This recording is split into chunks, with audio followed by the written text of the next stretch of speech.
సర్కార్పై YCP ఎమ్మెల్సీలు తీవ్ర స్థాయిలో ఫైర్ అయ్యారు. సభలో లేని జగన్ గురించి మాట్లాడారని, అచ్చెన్నాయుడు క్షమాపణ చెప్పాల్సిందేనని ఎమ్మెల్సీ తోట త్రిమూర్తులు డిమాండ్ చేశారు. ఇవాల్టి చర్చలో ఇందాపూర్ హెరిటేజ్ లింకుల్ని వైసీపీ సభ్యులు బయటపెట్టారని, దీన్ని తట్టుకోలేకే వారు జగన్ ని హేళన చేసే విధంగా మాట్లాడారని మండిపడ్డారు. ఇవాళ శాసన మండలి చరిత్రలో చీకటి రోజని ఎమ్మెల్సీ లేళ్ల అప్పిరెడ్డి అన్నారు. సభను డైవర్ట్ చేయడం కోసమే చైర్మన్ ని అవమానించారని విమర్శలు చేశారు. ఇందాపూర్ ద్వారా హెరిటేజ్ కి లబ్ధి కోసమే కల్తీ లడ్డు అంశాన్ని తెరపైకి తీసుకొచ్చారని ఎమ్మెల్సీ మాధవరావు అన్నారు.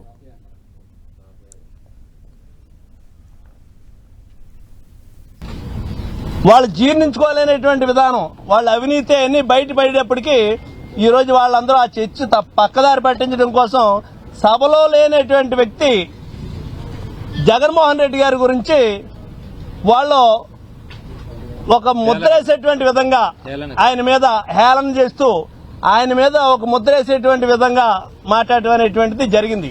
అంటే దీన్ని రాజకీయం చేయాలనేటువంటి ఉద్దేశంతో హిందూ మతం అనేటువంటి దానికి జగన్మోహన్ రెడ్డి వ్యతిరేకత అనేటువంటి ఒక ముద్ర వేయడం కోసం చేస్తున్నటువంటి ఒక ప్రయత్నం చేస్తున్నటువంటి ఒక కుట్రలో భాగంగానే ఈ రోజు ఆ రకమైనటువంటి చర్చకు తెరలేపినటువంటి విధానం.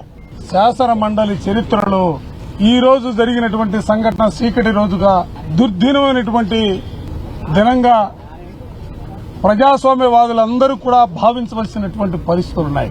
మేమందరం కూడా సిగ్గుపడినటువంటి పరిస్థితి సందర్భంగా చెప్తా ఉన్నాం. అసలు మీరు చేయాల్సింది ఏందబ్బా?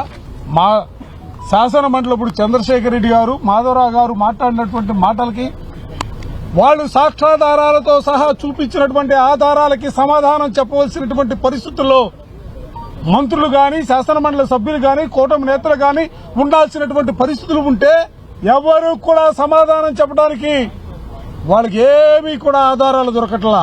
అసలు ఏ డైరీ సప్లై చేసింది, ఆ ట్యాంకర్లు ఎక్కడ దాచిపెట్టారు, మళ్ళీ రిటర్న్ ఏ ట్యాంకర్ల ద్వారా మళ్ళీ తిరుపతిలోకి వెళ్లి లడ్డు తయారు చేశారనేది సిబిఐ ఛార్జ్ షీట్ లో ఉంటే అది మాట్లాడొద్దు అంటున్నారు మమ్మల్ని.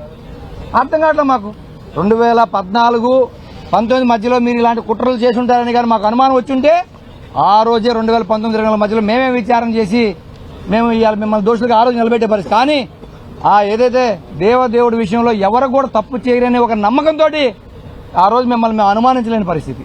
కానీ ఈ రోజు దేవుడికి ఏదైతే రిజెక్ట్ చేసిన, మీ గవర్నమెంట్ రిజెక్ట్ చేసిన నెయ్యిని తీసుకొని తయారు చేసి లడ్డుగా ప్రసాదం చేశారో దేవుడే ఈ కుట్రను బయటపెట్టి మా అందరి చేతి ఆధారాలని కూడా ప్రజలకు తెలియజేసే పరిస్థితి వచ్చింది.